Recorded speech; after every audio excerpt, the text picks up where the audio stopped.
శ్రేష్టమైన సమయం ఆశీర్వాద ద్వారంలో మనం ఉంటాం. మనకు ఆశీర్వాదం. ఆమేన్ చెప్పండి. We are very fortunate that we are in the week of blessings. నిజమే, చాలా భయంకర పరిస్థితులు మనం ఉన్నప్పుడు నేనైతే, మీరు ఎలా ఉన్నారు నాకు తెలియదు కానీ మీరు కూడా అలానే ఉన్నారు, నేనైతే ప్రాబ్లమ్స్ చాలా ఆనందిస్తున్నాను. మన జీవితాల్లో దేవుని సన్నిధిలో 24 గంటల్లో ఒక దినము అందరం కలిసి దేవాలయంలో వచ్చి ఒక గంట అంటే సార్ ఒక గంట దాని కొరకు సిద్ధపడి ఆలయంలో కమ్యూనల్ మీటింగ్ అందరం కలిసి ఒక చోట గ్యాదర్ అవ్వడం ప్రార్థన చేస్తున్నాం. నూట చదవబడిన వాక్యం 118వ కీర్తన ఒక మాట చదువుకొని 118వ కీర్తనలో మొదటి వచనము, యెహోవా దయాళుడు, ఆయన కృప నిరంతరము నిలచును. ఎందుకంటే 8వ వచనము, ఇరుగునందుని నేను యెహోవాకు మొరపెట్టుకుని విశాల స్థలం యెహోవా నాకు వాగ్దానం ఇచ్చాను. 7వ వచనంలో, యెహోవా నా పక్షం వచ్చి నాకు సహకారం. ఎందుకు నిరంతరమైన కృప ఉందంటే ఆయన మన పక్షంగా ఉన్నాడు, మన సహకారంగా ఉన్నాడు, మనం నడిపిస్తున్నాడు, ప్రోత్సహిస్తున్నాడు, బ్రతికిస్తున్నాడు. ప్రార్థన చేస్తున్నాడు. పరిశుద్ధులకు స్తోత్రాలైనా మాకు జీవాన్ని ఇచ్చి, క్షేమాన్ని ఇచ్చి, భద్రతనిచ్చి, ప్రయాణంలో తోడేయండి, పనులలో తోడేయండి, ఉద్యోగంలో డ్యూటీస్లో తోడేయండి, వ్యాపారంలో, వ్యవసాయ పనుల్లో, కూలి పనులలో, ఇంటి పనుల్లో మీరు తోడేయండి. నాయన మరలా నీ సన్నిధిలో ఆశీర్వాదం గురించి ధ్యానం చేసుకోవడానికి నేను చూపిన కృపను బట్టి వందనాలు చెల్లిస్తూ ఉన్నా. ఈ రాత్రి కాలంలో నా తండ్రి మాతో మాట్లాడాలి. అద్భుతకరడానికి స్తోత్రం. మాకు కొరకు ఏది దాచించాలని మాకు బయలుపరచాలని యేసునామములో వేడుకొని ప్రార్థిస్తున్నాం తండ్రి. ఆమేన్. ప్రభువుకు ప్రియమైన దేవుని బిడ్డలారా, ఈ వాక్య భాగంలో ధ్యానం చేయడానికి దేవుడు మనకు అవకాశం ఇచ్చినాడు. మొదటి ఆశీర్వాదం తను ఊహించకుండానే అబ్రహాము జీవితంలో వచ్చిన ఆశీర్వాదం. ఆయన ఆశీర్వదించబడిన వ్యక్తి భౌతికంగా ధనవంతులే, కానీ తన తరము చరిత్రలో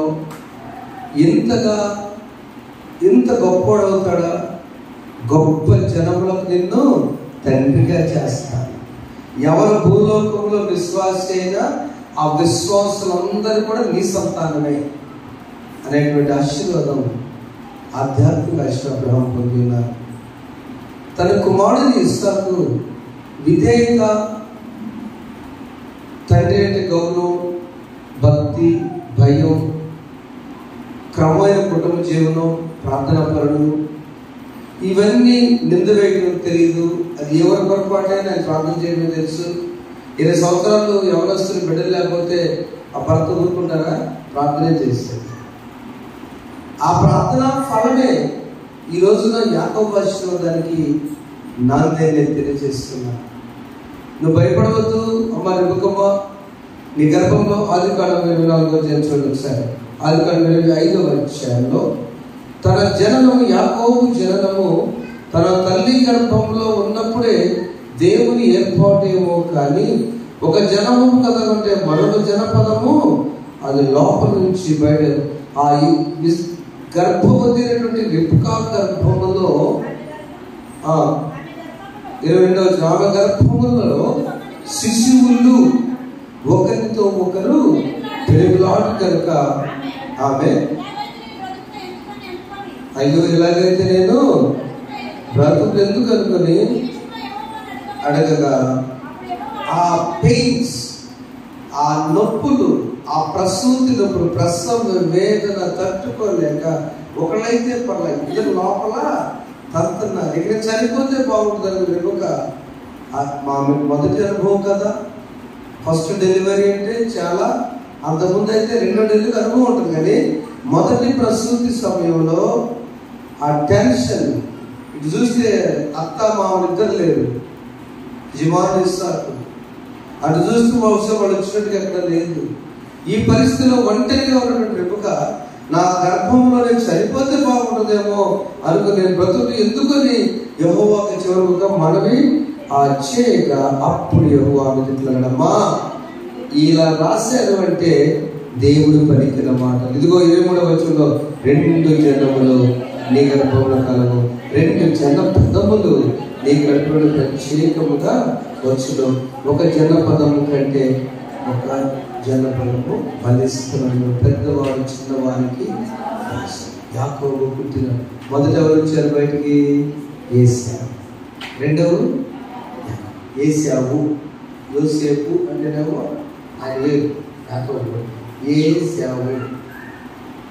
ఈశావు అంటారు ముస్లిమ్స్ వాళ్ళు పెట్టుకుంటారు. ఏశావు అని ఆయన మొదట వచ్చాడు. ఆ తర్వాత 2 యాకోబు వచ్చాడు. తన జననంలో కూడా తన ఆశీర్వాదము దేవుడు చెప్పాడు. ఇదిగో చిన్నవానికి ఈ పెద్దవాడు దేవుడు ఆశీర్వదించేసాక పెరుగులాడినటువంటి యాకోబు అని ఈరోజు మనం చూసాం. ప్రియమైన వారలారా, తన ఆశీర్వాదము జననంలోనే ప్రారంభమైనది.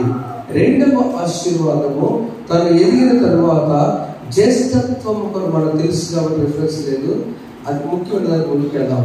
రెండవ ఆశీర్వాదము పెద్దవాడైన తర్వాత ఇస్సాకు వాళ్ళిద్దరు రమ్మన్నాడు. ఎవరెవరిని? ఏశావుని, యాకోబు. ఏశావుకి వెంట్రుకలు ఎక్కువ. ఇద్దరు కౌన్పిల్లైనా కూడా ఆ వెంట్రుకలు ఎక్కువ ఉంటాయి. మా మేనడు ఇద్దరు 10 నిమిషాలు తేడా పుట్టారు. పెద్దమ్మ గారి మనవడు. వాళ్ళిద్దరిని పాస్కమ్మ గారికి తెలియదు ఇప్పుడు కూడా. చిన్నవాడు అడిగి అత్త నేను పెద్దోడు అత్త అన్నాడు. సరే పెద్దోడే చిన్నవాడు అంట. ఇప్పటికి చివరికి కొంచెం పెద్ద అయిన తర్వాత పుట్టు మాత్రం ఇక్కడ గురి పట్టి అప్పుడు మాత్రం చిన్నప్పుడు అస్సలు నేను కూడా ఎవరు మీరు చిన్నవాడు, నేను చిన్నవాడు మాయా, నేను పెద్ద అంతా ఇంత కూడా తేడా ఒకే వెళ్తూ ఉంటాయి. ఒక ఏడుస్తూ ఉయ్యాలో ఒకడు 2 రోజులు ఎడుతూ ఉండేవాడు. ట్విన్స్లో కూడా రకాలు ఉన్నారు. ఎలాంటి వారైనా జనపదము అంటే ఒక చేపలో జనంతో లెక్కగా ఉన్నాం.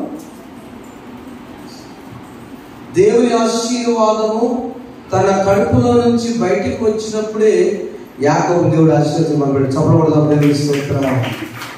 యాకోబు అందుకనే అబ్రహాం దేవ, ఇస్సాకు దేవ. నాకు ఇప్పుడు బాధ వేస్తుంది. పెద్ద కొడుకున్నారు దేవుడా, యాకోబు దేవుడు ఎందుకంటే ఏశావు దేవ అనొచ్చుగా. పౌరుకున్నాడు. ఎందుకు పౌరుకున్నాడు? ఏశావుకు ఆశీర్వాదం విలువ తెలియదు అంతే. జ్యేష్ఠత్వ విలువ తెలియదు. జ్యేష్ఠత్వ విలువ తెలియక ఆయన ఆకలితో ఉన్నప్పుడు చిక్కుడుకాయ కూర యాకోబు దగ్గర ఉంది, ఆకలి అవుతుంది. ఏసేమో అన్నాడు. ఎంత బ్లాక్మెయిల్ చేసినట్టు చూడండి యాకోబు. అరే తమ్ముడా, అందుకు యాకోబు చదువురా నీ జ్యేష్ఠత్వము ఏసావు. ఇదిగో ఆకలితో నేను చావబోతున్నాను కనుక అసలు నా చనిపోయి ఆకలితో చచ్చిపోతాడా? చూడండి, చిన్న లాజిక్ అక్కడ ఏం లేదు. ప్రియమైన వాళ్ళ భౌతికంగా ఎప్పుడు ఆలోచిస్తున్నాడు కానీ భవిష్యత్తు గురించి ఆలోచించలేకపోయాడు. జాగ్రత్తమ్మా. He has been thinking about the present rather than the future అంటాడు. అంతే కదా? He has been thinking about the present situations rather than the future blessing. తన భవిష్యత్ కాలంలో అనగా తన యొక్క ప్రస్తుత కాలంలో, వర్తమాన కాలంలో ఇప్పుడున్న లోకం చాలే, ఇది చాలే ఉంది అనుకున్నాడు. కానీ రానున్న దినాల్లో తండ్రి దగ్గర తీసుకునే జ్యేష్ఠత్వపు ఆశీర్వాదంలో వెలకట్టలేక నేను ఇప్పుడు ఆకలితో చచ్చిపోతాను నాయన, నాకెంత జ్యేష్ఠత్వం నీవే తీసుకున్నాను. ఈయన అన్న కదా దానికి జ్యేష్ఠత్వం అడగకపోతే ఏమైంది కాదు. మనం అనుకుంటాము రాంగ్ అని కాదు. యాకోబుకి జ్యేష్ఠత్వపు విలువ తెలుసు. నా తండ్రి దగ్గర నుంచి వచ్చేటువంటి ఆశీర్వాదము మొదటగా నా మీద పెట్టే చెయ్యి ఇస్సాకు దీవెన ఆశీర్వాదము యాకోబు తెలుసుకున్నాడు. ఆశీర్వదించబడ్డాడు. పెట్టాడు చెయ్యి, ఆ కూర ఇచ్చాడు, చుడిగారు కూడా ఇచ్చాడు. ఈ కమ్మ బలి భోంచేసే పనిలో ఉన్నాడు. యాకోబు ఏమో ఒకసారి ఆలోచిద్దాం. ఆ కూర ఆయన త్యాగం చేసినట్టేగా, ఆలోచిస్తుంటేగా, ఆ కూర ఆయన వదులుకున్నట్టేగా. ఒకటి కావాలంటే ఒకటి వదులుకోవాలంటే, ఆశీర్వాదం కావాలంటే నీ డ్యూటీయో, నీ వ్యాపారమో, నీ ఉద్యోగం, నీ ఖర్చు, something you have to leave. Master గారు పరిచర్య ఆటంగా ఉందని 8 సంవత్సరాలు టీచర్ పోస్ట్ రిజైన్ చేశారు. మాస్టర్ గారితో పాటు చేసే టీచర్ గారి భర్త. బాధకర విషయం ఏంటంటే ఆ మాస్టర్ గారు ఈరోజు తెలిసింది నాకు, చాలా బాధపడ్డాను, చాలా బాధపడ్డాను. భార్యాభర్తలు 5 సంవత్సరాలు కొనుక్కోవట్లేదు. 5 సంవత్సరాలు ఆయన మాస్టర్ గారు హైదరాబాద్ సంఘం ఉంది, లైవ్లో చూస్తే మన్నించండి. ఆశీర్వాద విలువ మనకు తెలియాలి. ఫస్ట్ నేను ఎంత పునాది వేస్తున్నాను. యాకోబు ఆశీర్వాదపు విలువ తెలుసుకున్నాడు. యాకోబు ఆశీర్వాద విలువ తెలుసుకున్నాడు. ఆశీర్వాదం తెలుసుకున్న వ్యక్తి యాకోబు వెంటనే ఏం చేసింది తెలుసా? తాను కుమారుడు కడుపులో గర్భంలో ఉన్నప్పుడు తెలుసుకున్నాడు, దేవుడు అభిషేకించాడు. పెద్దవాడైతే తనకు జ్యేష్ఠత్వం తెలుసుకున్నాడు. మూడు వివాహం విషయంలో కూడా తెలుసుకున్నాడు. వివాహ విషయంలో మామ దగ్గరికి వెళ్ళి కొనుగోలు చేయడానికి ఎవరిని అడిగాడు? తనకి ఇష్టమైన అడిగాడు. ఎవరిని అడిగాడు? రాహేల్ అడిగాడు. రాహేల్ అడిగితే ఎవరు చేసాడు? మామయ్య లేయన్ చేశాడు. లేయన్ చేసి మనసు లేకుండా కాపురం చేశాడు. ఒక వారం రోజుల తర్వాత మామయ్య ఎందుకు ఇలా చేశావు, ఈ న్యాయం కాదు అన్నప్పుడు మరలా ఆ 7 రాత్రులు నిద్ర అయిన తర్వాత రాహేల్ కూడా చేసి మరి 7 సంవత్సరాలు ఉన్నాడు. అంటే లేయము చేసిన వారానికి రాహేల్ కూడా వివాహమైంది. మాట చొప్పున ఆయన మరలా 7 సంవత్సరాలు పట్టు విడవకుండా భార్యల విషయంలో కూడా ఆయన ఆశీర్వదించబడ్డాడు. కానీ ఎక్కడ ఈరోజు జరిగిన సందర్భంలో, ఈరోజు జరిగిన వాక్యంలో మరి లాబానుకి 2 దాసులు ఉండేవాడు, బిల్హా, తిల్ఫా. వాళ్ళిద్దరిని కూడా ఏం చేశాయంటే వాళ్ళకి ఒక పెద్ద అమ్మాయికి ఏమో బిల్హాని, రెండో అమ్మాయికి ఏమో జిల్ఫాని దాసిగా ఇవ్వడం జరిగింది. ప్రేమల వల్ల మనకు కావాల్సిన విషయము వీళ్ళందరూ తీసుకొని యాకోబు వీరందరూ ఒక ఎత్తు ఆయన భర్తగా ఆశ్రయించబడ్డాడు, కుమారుడుగా ఆశ్రయించబడ్డాడు. తండ్రి చేత ఒక కుమారుడిని దీవెని తీసుకున్నాడు.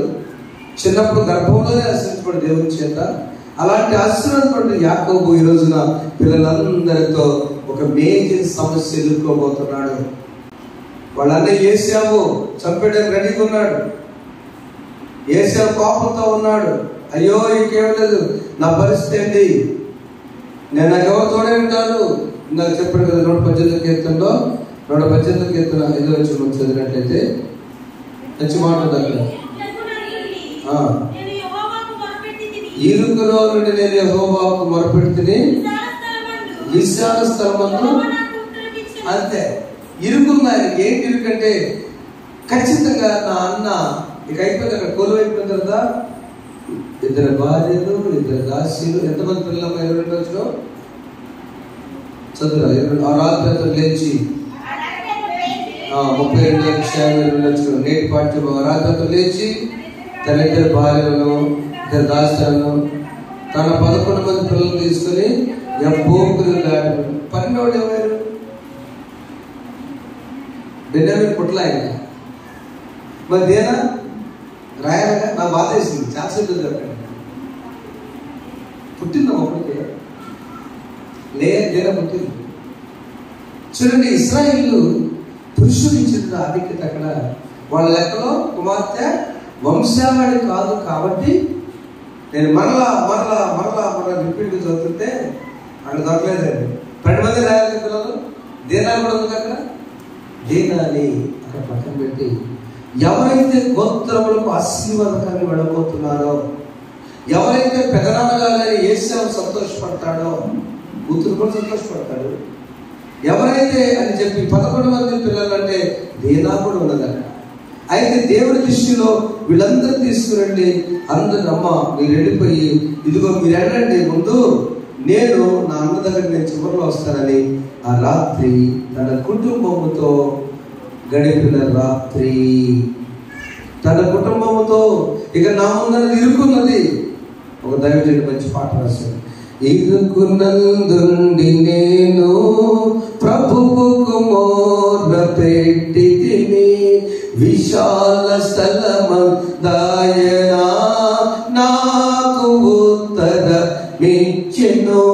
ప్రభువు నాకు తోడైయున్నాడు, నేను భయపడను. హల్లెలూయా. ప్రభువు నాకు తోడై ఉన్నాడు, నేను భయపడను.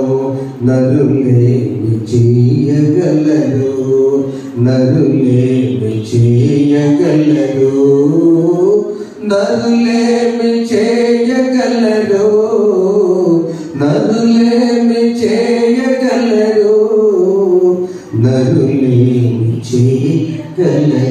ప్రభు దయాళుడు, ఆయన కృప నిరంతరముండును. ప్రభు దయాళుడు, ఆయన కృప. కొత్తగా టీచర్ పోస్ట్ వచ్చిన తర్వాత గవర్నమెంట్ జాబ్ వచ్చినాక ఎల్లేదన్న స్వతంత్రంలో బెల్లంకొండ ఉపవాసం రాసిన పాట.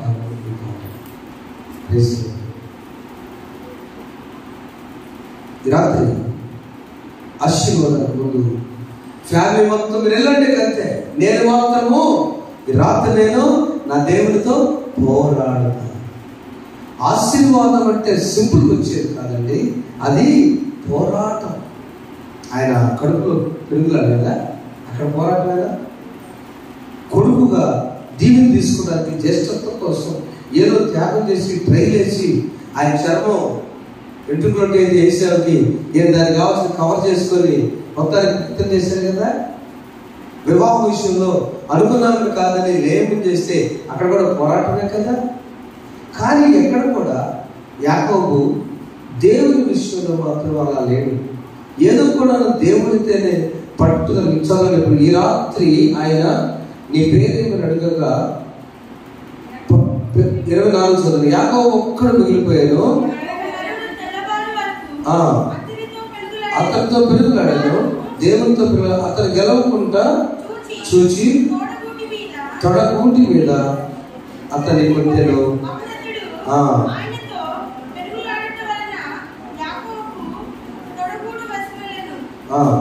ఆయన తెల్లవార్చగా నన్ను పోవనడగా అతను నీవు నన్ను ఆశ్రయించగాని నేను పోయానని చెప్పాను. ఆయన పేరు అడగగా అతను యాకోబు. అప్పుడు ఆయన 8వ వచనం చూద్దాం. నీ దేవునితోనూ మనుషులతో పోరాడలేక ఇక మీదట నీ పేరు ఇశ్రాయేలే కానీ. చెప్పడం ఒకసారి ఇశ్రాయేలు అర్థము దేవునితో పోరాడువాడు. రాత్రి ఆశీర్వాదం అంటే దేవునితో పోరాడాలి. సమాజంతో పోరాడటం ఓకే, మంచిదే. కడుపులో పోరాడావు, జ్యేష్ఠత్వం కోసం పోరాడావు, 3 భార్యల కోసం నువ్వు కష్టపడ్డావు, పోరాటం చేసావు. కానీ అన్నిటికంటే శ్రేష్టమైనది దేవునితో పోరాటం. ఆశీర్వాదానికి ప్రవర్తన. దేవునితో పోరాడే రాత్రులు ఎన్ని గడిపామో. సమస్య వస్తే ఇరుకునందుని నేను ఒక ప్రకార ఆపరేషన్ చేస్తూ ఐసీలో నిద్రపట్టిందా? చావు బ్రతుకు చెప్పలేము, రాపించుకున్నారు, బయటకు వస్తూ అతను నిద్రపట్టిందా? నిద్ర వస్తుందా? లైఫ్ అండ్ డెత్, జీవమా మరణమా? దేవుడు ఈరోజు ఈ దినము ఈ శ్రమల కాలం ధ్యానం మనకి ఇచ్చినాడంటే ఎంజాయ్ చేయడం అంతే. ఇంత చెప్తూ ఆపారు కదా, ఆ మాస్టర్ గారు మరి టీచర్ గారు ఉదయాన్నే పాస్టర్ గారు ఫోన్ చేశాను వెళ్తుంటే, అమ్మ సార్ బాగాలేదు రాత్రి, వాళ్ళు పలుకోరని మాకు తెలియదు, సార్ రిటైర్మెంట్ కూడా బాగా చేశాను, ఈరోజు చాలా బాధపడుతున్నాను, నేను చాలా వేదన అనిపిస్తున్నాను. క్రైస్తవ కుటుంబాల్లో ఈ వార్తలు ఉన్న తర్వాత పాస్టర్ గారు కదా, మేడం గారు సెలవు చెప్తున్నారు ఇవ్వాలండి, ఎందుకమ్మా సార్ రాత్రి కొంచెం బాగాలేదండి. సరే అండి, ప్రతి అర్జెంట్ చూపించండి, అది తీసుకెళ్తున్నాను హాస్పిటల్, మీకు అడ్డుకో దాన్ని తీసుకున్నాను. మరి మధ్యాహ్నం స్పాట్ వాల్యూస్ నుంచి ఒక సిస్టర్గా చేశాను, అంగన్వాడీ టీచర్గా చేశాను. సార్ నో మోర్, చాలా బాగా చేశాను. సార్ లేరండి, అదేంటమ్మా విజయ్ కుమార్ గారు ఎంత బలంగా ఉంటారు, ఎంత ఎత్తుగా ఉంటారు, ఏమి జరిగింది ఆ కుటుంబంలో? దేవుడితో ఉన్న కుటుంబం ఎక్కడ ఏం జరిగింది? ఈమెకి నేను చెప్పలేదు, ఆమె షాప్కి కూడా కూర్చొని నేను బయటకు వచ్చి చాపస్తాను, ఏం జరిగింది చెప్పండి. నేను బయలుదేరుతున్నప్పుడు అవకాశం తీసుకొచ్చాను, నా చేతితో మెసేజ్ పెడుతున్న వడి నా మంచి పరిచయంలో హైదరాబాద్ సేవ చేస్తాను. కానీ వెళ్ళి చూసిన తర్వాత అమాయకులైన కుమార్తె తనకు కొంచెం అమాయకులు ఉంటుంది, ఫిట్స్ వస్తాయి. రెండవ కుమార్తె జయంతో చదువుకు చాలా చక్కగా ఉంటుంది. తర్వాత బాబు ఆ కుటుంబానికి ఆ మేడం గారిలో ఆ కన్నీరు రాకుండా అయ్యగారు నేనేం సమాధానం చెప్పాను, దండేసి ప్రార్థన చేయగలిగాను. ప్రభువా ఎక్కడ లోపం మా ఫ్యామిలీస్ క్రైస్తవ కుటుంబం అమ్మగారు అదే అంటుంది, క్రైస్తవులకి ఎందుకు జరుగుతుంది ఎక్కడ ప్రభావం? భూలోకంలో జీవించినప్పుడు యాకోబు ఎక్కడైనా ఇద్దరు భార్యలు కానీ దాసులు కానీ విడిచిపెట్టాడా? చెప్పబడ్డాడు ఒకసారి గట్టిగా. నీకు అప్పగించిన అక్కడ నీకు అప్పగించిన భార్యను బిడ్డలను ఐదలని కాదు, సరి చేసుకొని కుటుంబంలో ఎన్ని సమస్యలు ఎన్ని ఇరుకులు వచ్చినా అందరూ కలిసి దేవుని స్తుతిస్తేనే ఆశీర్వాదం. అంతే. డెత్ జరిగింది పాయింట్ కదా, పాయింట్ చేసి పక్కన దేవుడు వారికి మంచి నీట్గా ప్రభుత్వంకి వెళ్ళేది అనుకున్నాను. నేను రిటైర్డ్ టీచర్ కూడా పెట్టలేదు సార్, టీచర్ పెట్టాను బ్రాకెట్ మెసేజ్. కలతోడు విజయ్ కుమార్ గారు సెయింట్ జాన్స్ స్కూల్ వెనక కాంచనమాల అపార్ట్మెంట్లో జస్ట్ వెళ్ళి చూడండి అని కూడా అనుకుంటా. జస్ట్ ఆమె టైం చేసి కానీ నా ప్రియమైన సంఘం ఆ దేవుడు పెట్టారు బిడ్డలు చూస్తున్నారు కదా, వారందరికీ లెక్చరర్లు దొరికితే. కానీ మనం ఆలోచన ఏంటంటే మన ఆశీర్వాదానికి మధ్యలో పోరాటం ఉంది. అవునమ్మా, ఒక పోరాటం ఉంది. అది ఆధ్యాత్మిక పోరాటమా, శారీరక పోరాటమా, కుటుంబ పోరాటమా, జీవన పోరాటమా? ఏ పోరాటమైనా అన్నిటికంటే శ్రేష్టమైన అప్పుడు దాకా నీ పేరు యాకోబు కాదు ఇశ్రాయేలు దేవుడు చెప్పాడా? చెప్పండి. వివాహం చెప్పాడా? జ్యేష్ఠ చెప్పాడా? ఎప్పుడు చెప్పాడు? దేవునితో పోరాడినప్పుడు మాత్రమే, ఆధ్యాత్మిక పోరాటం జరిగినప్పుడు ఇక బ్లెస్సింగ్ స్టార్ట్ అయింది. యెషయా 44 వచ్చాయి. ఇక ఆశీర్వాదం స్టార్ట్ అయిన తర్వాత చదువు అయినా నా సేవకుడు యాకోబు నేను ఏర్పరచుకున్న ఇశ్రాయేలు వినుము, నిన్ను సృష్టించి గర్భమును నిర్మించి నీకు సహాయం చేయబడైనా ఎలాగ సెలవిస్తున్నాడు. ఎందుకు నువ్వు భయపడతావు? చాలా డోంట్ వరీ, ఇంకా 43 మీకు క్లియర్గా ఉంటుంది. అయితే యాకోబు నిన్ను యెహోవా ఇశ్రాయేలు నేను నిన్ను విమోచించున్నాను, భయపడకు, పేరు పిలిపించున్నాను, నీవు యు ఆర్ మై ప్రాపర్టీ, నీవు నా సొత్తు, ఆశీర్వాదము. ఇక ఈ లోకంలో ఎప్పటి వరకు యాకోబు దేవుడు, ఇప్పుడు నేను ఇశ్రాయేలు దేవుడు. స్పిరిచువల్ ట్రాన్స్ఫర్మేషన్, ఆధ్యాత్మిక మార్పండి, ఆధ్యాత్మిక పట్టుదల, ఆధ్యాత్మిక చింతన, ఆధ్యాత్మిక పోరాటం. మత్తయి సువార్త 5వ అధ్యాయం అవన్నీ కూడా ఏంటి? నీతి కొరకు ఆకలి వారు తల్లి అంతేనా? మత్తయి సువార్త 5వ అధ్యాయంలో నీ ఆశీర్వాదాలన్నీ కావాలి దేవుడు తెచ్చిపెట్టాడు. అక్కడ దుఃఖపడి వారు తల్లి వారు ఉదాహరించబడతారు, ఆత్మవిశ్వాసం వారు పరలోక రాజ్యం వారు. నీతి కొరకు ఆకలి వారు తృప్తి పడతాడు. ఎక్కడ మీకు ఏం కావాలన్న దరిద్రాన్ని బ్లెస్సింగ్స్ అండి. Blessed those who are, blessed those who are అంటారు కదా అక్కడ ఇంగ్లీష్లో, blessed those who are. Ankita చదువులేదు, అంకిత పెద్ద చదువు Matthew chapter 5 verse 2, ఆత్మవిశ్వాసం పరలోక రాజ్యం వారిది. ఎందుకు దేవుడు ఇచ్చినారు? ఆత్మవిశ్వాస చింతన మనం చేయాలి. చదువు.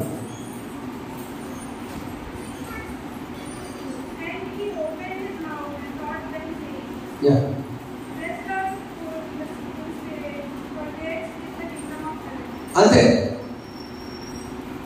Bless those who are thinking of the Spirit, that they are inherit the kingdom of God. ఆత్మవిశ్వాసం దీనిలేని వారికి తగిన ధన్యులు పరలోక రాజ్యం. యాకోబు జీవితం అంత శ్రమలే ఇశ్రాయేలుగా మారిన తరువాత ఆయన జీవితం ఆశీర్వాదం. అంతేనమ్మా? నా బాగా అర్థమైందా? యాకోబు గురించి ఇశ్రాయేలుగా మారుదామా? ఆమె చెప్పండి. యాకోబు అంత మానవ ప్రయత్నం, ట్రైల్స్, తెలివి, జ్యేష్ఠుల దగ్గర ఆ రమాలను తెలుసుకోవడం, మోసం చేయడం. యాకోబు అంతా కూడా మానవ రూపైన తెలివి దేవునితో పోరాడిన తర్వాత లైఫ్ అండ్ డెత్ వచ్చినప్పుడు పిల్లలేమైపోతారు, మా అన్నయ్య ఏ టైంలో పగదించుకుంటాడో ముందు వెళ్ళంటారు పెద్దల దగ్గర. కానీ యాకోబు తెలియగలరు కదా, పిల్లలు పంపించాడు. ఆ తర్వాత బావగారంట భార్యను పంపించాడు, దాసిని పంపించాడు. చివరిలో నేను వస్తాను పాండి అన్నాడు కదా.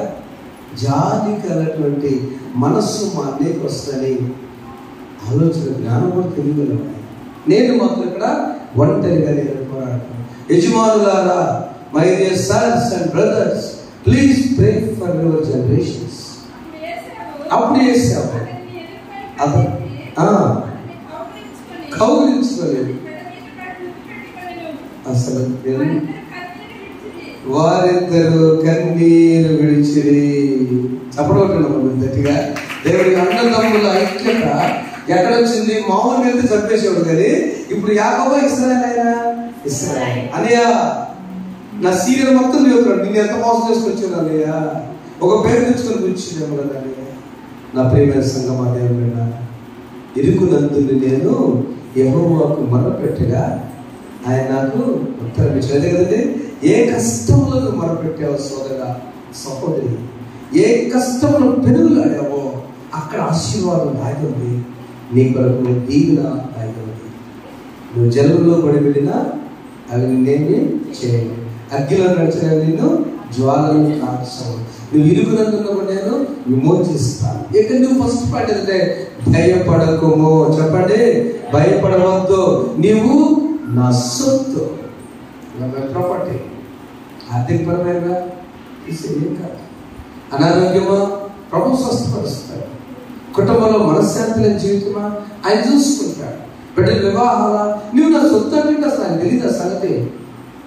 11 మంది పెళ్లి చేసి యాకోబుకి మనం ఒక పాపకి 2 పాప పెళ్లి చేయాలంటే ఏమంతేనా? ఎందుకు భయం? వాస్తవ ఆలోచన సహోదరులరా, దేవుని బిడ్డ 12 మంది పిల్లలు, ఒక ఆడపిల్ల, 11 మంది సంతానానికి యాకోబు అప్పుడు కూడా ఇంతే. అప్పుడు కూడా వివాహాలు దేవుడు నడిపించును కాక. ఆమేన్. అంతే. దేవుడే రిబకా దగ్గరికి నడిపించాడు ఇస్సాకు తరపు నుంచి. భయపడదు. అలాగే ఇస్సాకుకి గుణవంతైన కష్టపడి పనిచేసేటట్టు ఇష్టపడి ఆ ఇంట్లో మొత్తం సాకే అమ్మాయిని తీసుకొచ్చి రిబకా తీసుకొచ్చి లేదా దేవుడు డోంట్ వరీ అబౌట్ సమ్మర్ వివాహాలు వస్తాయి. భయపడి ఇలా సాక్ష్యం చెప్పాడు. ఇప్పుడు వాటిని చెప్తూ వస్తాము. ఆయన ప్రభు సేవకు వెళ్తాడు, ప్రార్థన చేసుకుంటాడు. ఎప్పుడు వచ్చినా అయ్యా దేవుడి దగ్గర 5 ఎకరాలు వేసా, 3 ఎకరాలు మునిగిపోయింది అంటాడు. 14 బ్లడ్ వేసిన సన్న అందరి బాగున్నాయ్యా, నాయ మాత్రం దెబ్బతిన్నాయ్యా. ఆ పక్క గ్రాడ్స్ అవుతున్నట్టు నేను ఎందుకు చెప్తున్నాడు సాక్ష్యం. అబ్బాయి మంచి పని చేశాడు, ధైర్యం వచ్చాడు. ఎంత రేట్ అన్నా కానీ స్పాట్ క్యాష్ అన్నాడంట. నిద్ర మాత్రం ఉన్నాయన్న చప్పడబట్టాడు, గట్టి చప్పడబట్టాడు. నేను తర్వాత 2 ఎకరాలు నాకెందుకు పంట, మంచి చోట కాదుగా, 200 తక్కువ పోతే కొంచెం తక్కువడేసాక డబ్బులు పెట్టుకుని 70,000 వచ్చాయా, హాయిగా ఉన్నాను. దేవునిపై ఆధారపడినప్పుడు ఎస్ ఇరుకునందు నేను మొరపెట్టగా నా విషయాలను వచ్చి ఆశీర్వదిస్తున్నాను. సీక్రెట్ యాకోబు జీవితం until unless he is a Jacob, he was not blessed. When he turned to the Lord, దేవుని వైపు మరలిన తరువాత, ఇశ్రాయేలుగా మార్చిన తరువాత నువ్వు దేవునితో మనుషులతో పోరాడి గెలిచింది కనుక నేను నిన్ను అందుకే మనం పాడుకుంటాం. దేవునితో పోరాడడం ఆశీర్వదించడం తన మంచి ప్రార్థిస్తాం.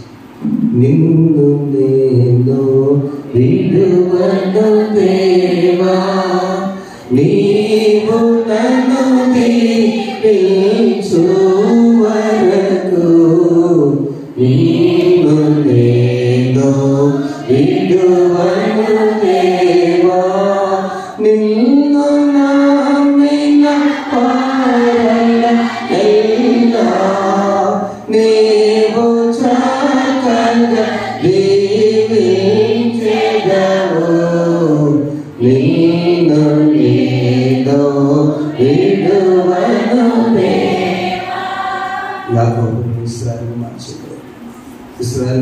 గోత్రాలు తీసుకొచ్చింది.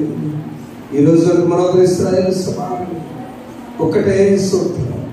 ఎంతవరకు యాకోబు జీవితం ఉందామా, ఇశ్రాయేలుగా మారుతామా, దేవునితో పెరుగులాడతామా? పరిశుద్ధాత్మ దేవునితో మాట్లాడతారు. సహోదరి సోదరులారా, ఈ రాత్రి కాలంలో కుటుంబంలో ఐక్యత కావాలి, భార్యాభర్తలకు సమాధానం కావాలి, అన్నదమ్ముల మధ్య ఐక్యపడ్డాడు యేసావు యాకోబుడు. బిడ్డల కుటుంబం సంతోషంగా ఉండాలి. ఎంతకాలం జీవిస్తాము? బయటకు భక్తులుగా ఉండి కుటుంబాల్లో మాటలు లేకుండా ఉంటే ఎంత వేదన. ప్రభువా క్షమించండి. అన్నదమ్ములారా ఐక్యంగా ఉండండి, అక్క చెల్లెలు ఐక్యంగా ఉండండి, బిడ్డలు తల్లిదండ్రులు ఐక్యంగా ఉండండి, భార్య భర్తలు ఐక్యంగా ఉందా? అయ్యో యాకోబుని ఇశ్రాయేలుగా మార్చుకున్న దేవుడే మన ఆశీర్వదించుకున్నా. పరిశుద్ధానికి స్తోత్రాలు తండ్రి. రాత్రికాల సమయంలో మా ప్రభువా, నీతో పెనుగాడినటువంటి యాకోబు నా తండ్రి, నీతో పోరాడిన యాకోబునయ్యా, నీవు నన్ను దీవిస్తే నేను వదిలిపెట్టనయ్యా. ఎంత క్రై మా ప్రభువా, ఎంత వేదన, ఎంత కన్నీరు నా తండ్రి. నా బిడ్డలు ఏమైపోతారు, భార్యలు ఏమైపోతారు, అసలు ఏమైపోతాను. అలాంటి భయముతో ఉన్న యాకోబుని ధైర్యపరిచిన, భయపడవద్దు, నేను పేరు పెట్టి పిలిచాను, నీవు నా సొత్తు. మా జీవితాల్లో, మా కుటుంబాల్లో జలములు వచ్చిన, అగ్ని వచ్చిన, నదులు పొర్లి పారిన ప్రభువా, ఏ సమస్య అయినా తండ్రి తొలగించువాడా నీకు స్తోత్రాలు చెల్లిస్తున్నాను. ఆపదలు ఆదుకునేవాడా నీకు స్తోత్రాలు. నన్ను ఏమి చేయగలరయ్యా నా తండ్రి స్తోత్రాలు. ఇరుకు నందు మేము మొరపెట్టగా విశాలత తీసుకువాడా నీకు స్తోత్రాలు. మా బిడ్డలు ఆక్రందనాలకి ఉంచండి, వారి అవసరంతో తీర్చండి అయ్యా. ఉపవాస దీక్షతో పెట్టే మనల్ని మీరు ఆలకించండి. వీడియోలో చూస్తూ ఉన్నారు ప్రభువా, ఈ రాత్రి నా తండ్రి మలుపు రాత్రిగా చేయమని ప్రార్థిస్తున్నాము నాయన. ఈ రాత్రి నా తండ్రి నీతో తిరుగులాడేటట్టుగా చేయమని ప్రార్థిస్తున్నాం. ఈ రాత్రి మా జీవితాలను ఆశీర్వాదకరంగా చేయమని ప్రార్థిస్తున్నాము. మా బిడ్డల ఆక్రందన ఆలకించండి. నీకే స్తుతులు అర్పిస్తూ మా కొరకు యాస్కలు దాచించాము. యాకోబు తరానికి, ఇశ్రాయేలుగా మార్చిన జనాంగానికి ఎలాంటి ఆశీర్వాదం దాచించావు, ఆశీర్వాదం మా బిడ్డలందరికీ దయచేయండి. కన్నీటితో పెట్టిన మనకు జవాబులు దయచేయండి. యేసునామమున వేడుకొని ప్రార్థిస్తున్నాము తండ్రి, ఆమేన్. పరలోకమందున్న మా నామం పరిశుద్ధపరచబడును, నీ రాజ్యము వచ్చును, నీ చిత్తము పరలోకమందు నెరవేర్చును, భూమి యందు నెరవేరును. మా ధర్మని మాకు దయచేయి. మా యెడల అపరాధములు చేసిన మేము క్షమించిన ప్రకారం మా అపరాధములను క్షమించు. శోధనలు తేగము తప్పించు. రాజ్యము, శక్తియు, మహిమయు నిరంతరం నీవేనని. ఆమేన్. మన తండ్రి అయిన దేవుని ప్రేమ, ప్రభువైన యేసుక్రీస్తు వారి పరిశుద్ధాత్మక సామర్థ్యం, ఆత్మతో రగిలి కన్నీటితో ప్రార్థించే ప్రతి సహోదరి ప్రార్థన, ప్రతి సహోదరుని ప్రార్థన, మీడియాలో చూసిన ప్రతి బిడ్డ ప్రార్థన జవాబు దయచేసి ఆశీర్వాద జల్లుతో కుమ్మరించునుగాక.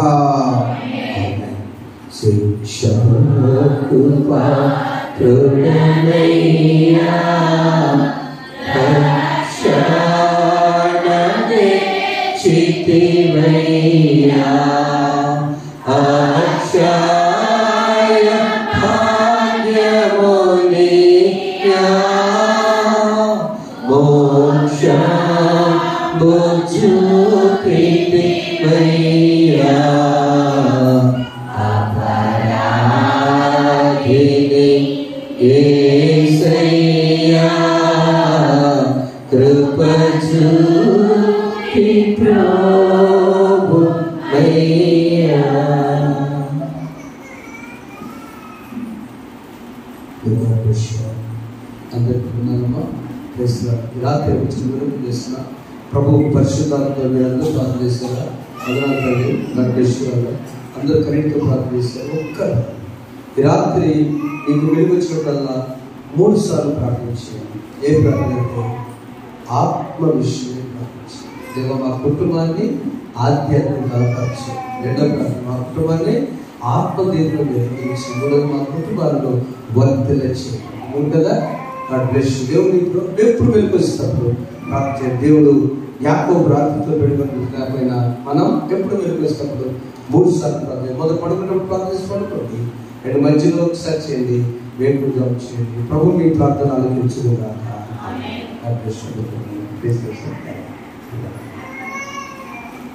రేపటి దినం